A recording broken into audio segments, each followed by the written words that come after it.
ଖ୍ରୀଷ୍ଟରେ ମୋର ପ୍ରିୟ ବନ୍ଧୁମାନେ ସମସ୍ତଙ୍କୁ ମୋର ନମସ୍କାର।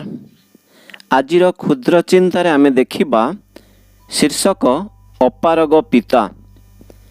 ଧର୍ମଶାସ୍ତ୍ର ବାଇବଲ ତାର ପ୍ରଥମ ସାମୁଏଲ ପୁସ୍ତକ 4 ପର୍ବ 21 ପଦ ଓ 22 ପଦରେ ଏପରି ଲେଖା ଅଛି, ଆଉ ପରମେଶ୍ୱରଙ୍କ ସିନ୍ଦୁକ ଧରାଯିବାରୁ ଓ ତାହାର ଶ୍ୱଶୁର ଆଉ ସ୍ୱାମୀ ହେତୁରୁ ଇସ୍ରାଏଲ ମଧ୍ୟରୁ ଗୌରବ ଚାଲିଗଲା। ଏହା କହି ସେ ବାଳକର ନାମ ଐକାବୋଦ ଅର୍ଥାତ୍ ହୀନ ଗୌରବ ରଖିଲା। ଆଉ ସେ କହିଲା, ଇସ୍ରାଏଲ ମଧ୍ୟରୁ ଗୌରବ ଚାଲିଗଲା, କାରଣ ପରମେଶ୍ୱରଙ୍କ ସିନ୍ଦୁକ ଧରାଗଲା। ପ୍ରିୟ ବନ୍ଧୁମାନେ, ବାଇବଲର ଅନେକ ଦୁଃଖଦ ଶବ୍ଦ ମଧ୍ୟରୁ ଏହି ଶାସ୍ତ୍ରାଂଶରେ ଆମକୁ ଏକ ଭୟଙ୍କର ଦୁଃଖଦ ଶବ୍ଦ ପଢ଼ିବାକୁ ମିଳେ ଯେ ଇସ୍ରାଏଲ ମଧ୍ୟରୁ ଗୌରବ ଚାଲିଗଲା। ପ୍ରଥମ ସାମୁଏଲ ତାର 4 ପର୍ବ 10 ପଦରେ ଏକ ଭୟଙ୍କର ମହାମାରୀ ଆମମାନେ ଦେଖୁଛୁ, ଯେଉଁଠି ପଲେଷ୍ଟୀୟମାନଙ୍କ ଦ୍ୱାରା ଇସ୍ରାଏଲର ପ୍ରାୟ 30,000 ପଦାତିକ ମାରା ପଡ଼ିଲେ।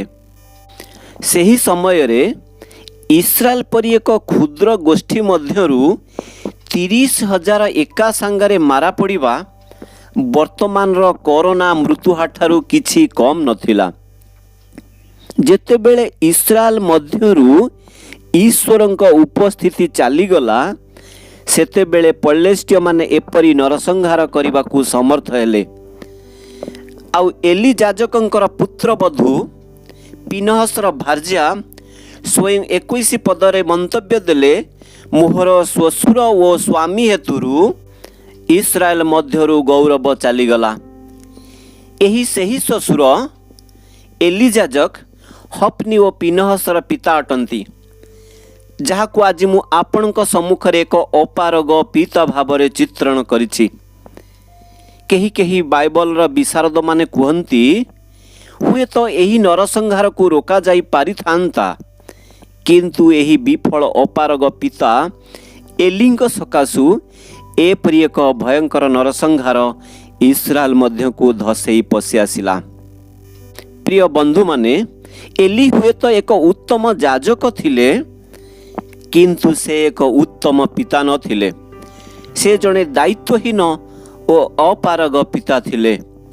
ମୁଁ ଆଜି ଆପଣଙ୍କ ସମ୍ମୁଖରେ ଏଲିଙ୍କର ଦାୟିତ୍ୱହୀନ ଓ ଅପାରଗତାର ପୋଲ ତ ନିଶ୍ଚୟ ଖୋଲିବି, କିନ୍ତୁ ତା ପୂର୍ବରୁ ଏଲିଙ୍କର 2 ପୁତ୍ରଙ୍କର କାର୍ଯ୍ୟକଳାପ ଉପରେ ଆମେ କିଞ୍ଚିତ ଚିନ୍ତା କରିବା। ପ୍ରଥମ ସାମୁଏଲ 2 ପର୍ବ 12 ପଦ କୁହେ, ଏଲିଙ୍କର ପୁତ୍ରମାନେ ଦୁଷ୍ଟ ଥିଲେ, ସେମାନେ ସଦାପ୍ରଭୁଙ୍କୁ ଜାଣିଲେ ନାହିଁ। ଏଠି ଧର୍ମଶାସ୍ତ୍ର ଏମାନଙ୍କ ବିଷୟରେ ଏହା କହୁନାହିଁ ଯେ ଏମାନଙ୍କର ଆତ୍ମିକ ଜ୍ଞାନର ଅଭାବ ଥିଲା, କିନ୍ତୁ ସେମାନେ ସଦାପ୍ରଭୁଙ୍କୁ ଜାଣିଲେ ନାହିଁ। ଈଶ୍ୱରଙ୍କ ସହିତ ସେମାନଙ୍କର କିଛି ବି ବ୍ୟକ୍ତିଗତ ସମ୍ପର୍କ ନଥିଲା। ଏପରିକି ସେମାନେ ସଦାପ୍ରଭୁଙ୍କ ଅସ୍ତିତ୍ୱରେ ମଧ୍ୟ ବିଶ୍ୱାସ କଲେ ନାହିଁ। ଦ୍ୱିତୀୟ ବିଷୟ ଯେ ତାର 17 ପଦର ଶେଷ ଅଂଶ ଲେଖା ଅଛି, କାରଣ ସେହି ଲୋକମାନେ ସଦାପ୍ରଭୁଙ୍କ ନୈବେଦ୍ୟ ତୁଚ୍ଛ ଜ୍ଞାନ କଲେ। ହଫ୍ନି ଓ ପିନହସର ଦାସମାନେ ସେହି ଯାଜକମାନଙ୍କର ପରାମର୍ଶରେ ବଳିଦାନର ମେଦ ଦଗ୍ଧ ହେବା ପୂର୍ବରୁ କଞ୍ଚା ମାଂସ ବଳପୂର୍ବକ ନେଇଯାଉଥିଲେ ଓ ସିଦ୍ଧ ହେବା ସମୟରେ ମଧ୍ୟ ଏହି ଯାଜକର ଦାସମାନେ ତ୍ରିଶୂଳ ଘେନି ହଣ୍ଡା ମଧ୍ୟରୁ ଜବରଦସ୍ତ ସିଝା ମାଂସ ମଧ୍ୟ ନେଇଯାଉଥିଲେ। ସଦାପ୍ରଭୁଙ୍କ ନୈବେଦ୍ୟକୁ ତୁଚ୍ଛ ଜ୍ଞାନ, ସେମାନଙ୍କର ଦୁଷ୍ଟତା ଚରମ ସୀମାରେ ପହଞ୍ଚିଲା। ପୁଣି ପ୍ରଥମ ସାମୁଏଲ 2 ପର୍ବ 22 ପଦରେ ହଫ୍ନି ଓ ପିନହସଙ୍କର ଲଜ୍ଜାଦାୟକ ବ୍ୟଭିଚାର କାହାଣୀ ଅତି ହୃଦୟ ବିଦାରକ ଥିଲା। ସେମାନେ ସମାଗମ ତମ୍ବୁ ଦ୍ୱାର ନିକଟରେ ସେବାକାରିଣୀ ସ୍ତ୍ରୀଗଣ ସହିତ କି ପ୍ରକାର ଅନ୍ୟାୟ ଭାବରେ ଶୟନ କଲେ। ଗୋଟିଏ ଉତ୍ତମ ଧର୍ମଯାଜକର 2ଟି କୁପୁତ୍ରଙ୍କର ଚରିତ୍ର ଆମେ ଦେଖୁଅଛୁ, ଚୋରି, ନାରୀ, ଦୁଷ୍ଟତା, ପୁଣି ଈଶ୍ୱର ବିହୀନ ଜୀବନ। ଏହା ଶୁଣି ସାରିବା ପରେ ଆପଣମାନେ କ'ଣ ଚିନ୍ତା କରୁଅଛନ୍ତି? କାହିଁକି ଏଲିଙ୍କର ପିଲାମାନଙ୍କ ଜୀବନରେ ଏ ପ୍ରକାର ବିପରୀତ ଲକ୍ଷଣ? କ'ଣ ଥିଲା ଏହି ଏଲିଙ୍କର ଅପାରଗତା? ଏଲି ନିଜର ପୁତ୍ରମାନଙ୍କର ଆଧ୍ୟାତ୍ମିକ ଜୀବନକୁ सेमानकर आध्यात्मिक जीवनर अभिवृद्धि को अणदेखा कले। एली निजर बालक मानकु ईश्वरଙ୍କ गंतव्य पथ शिखाइले नहीं।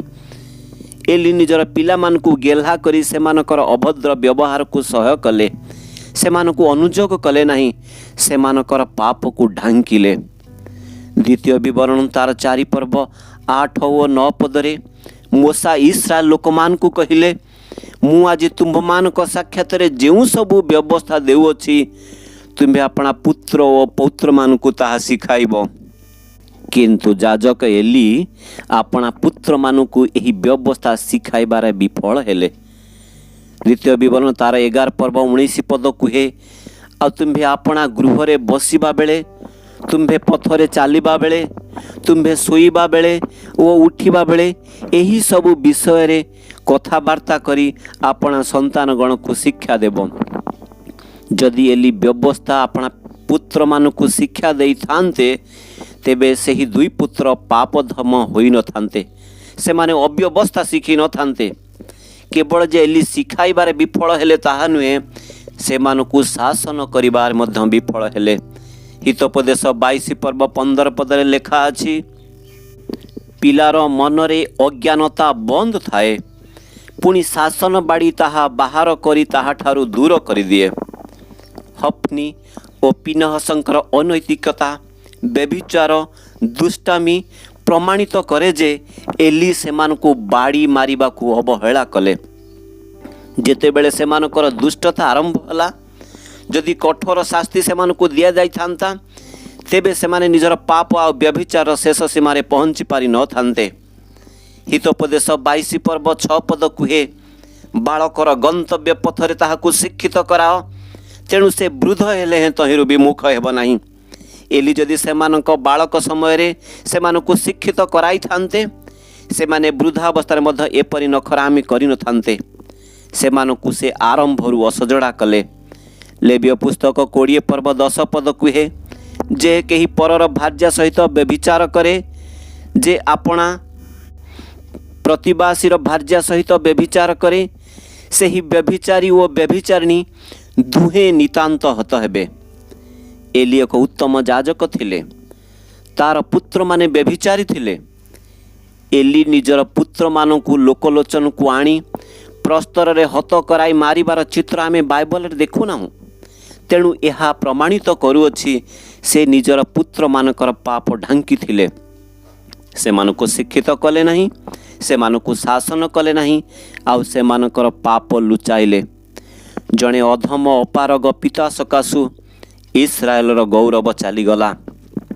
से पुत्र 2 जण मले, 30,000 पदातिक मारा पड़िले, आउ एलिंकर अकाल वियोग हला। एलिंकर अपारग पितृत्व आमको कौन शिक्षा दिए?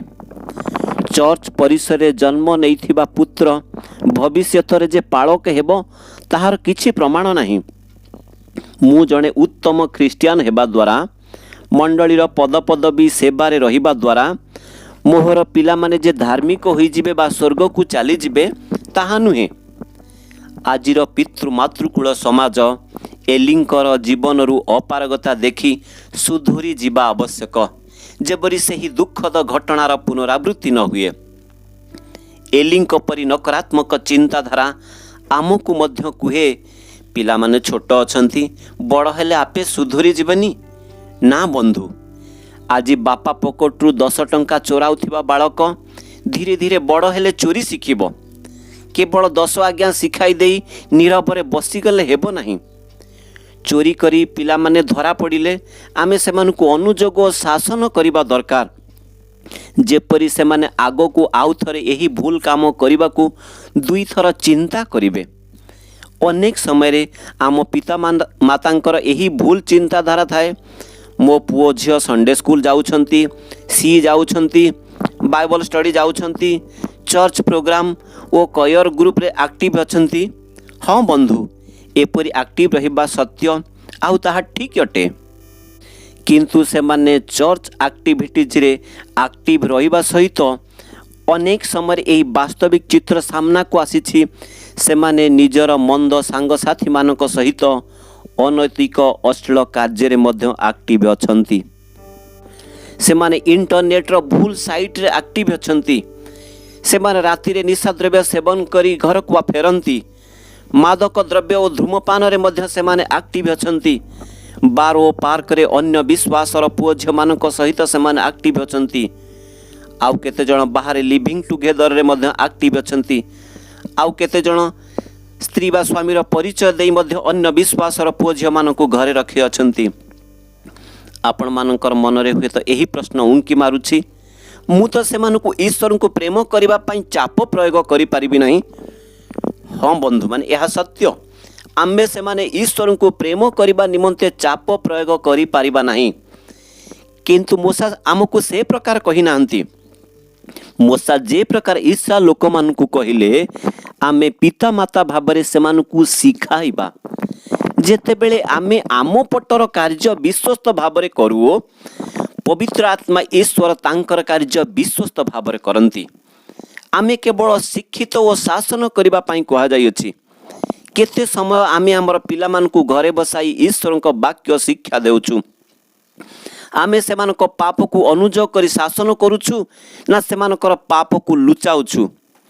आज अनेक बाप माँ लुचि लुचि घुमुरी घुमुरी कांदुछंती, सेमानक नेड़ीगुड़ कहूणी की बही जाइछि।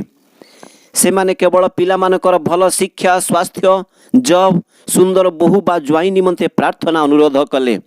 हाँ ताहा करिबा वास्तविक, किंतु सेमानकर परित्राण निमंते केते थर पिता माता निजर पालक निकट रे प्रार्थना अनुरोध कले।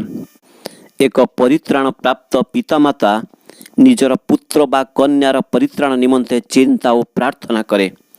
जदि आमे सब प्राप्त करू आउ आम पिला माने सब प्राप्त करंती आउ सेमानकर जीवन नरक रे हराए, तेबे सेमानक जीवन नरक को गले आमर बा सेमानकर की लाभ हेबो।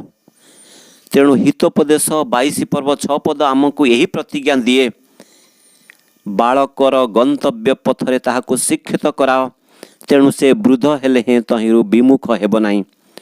जदि मु ताकू शिशु अवस्था प्रभु रे शिक्षित कराइबि नाही, वृद्ध हेले हे आउ संभव हेब नाही। प्रभु आपण मानकू आपण मानक अपारगतारु मुक्त करी एक उत्तम पितृत्व ज्ञान देई आशीर्वाद करंतु। प्रभु ए क्षुद्र चिंता द्वारा आम समस्त को आशीर्वाद करंतु। आमेन आमेन।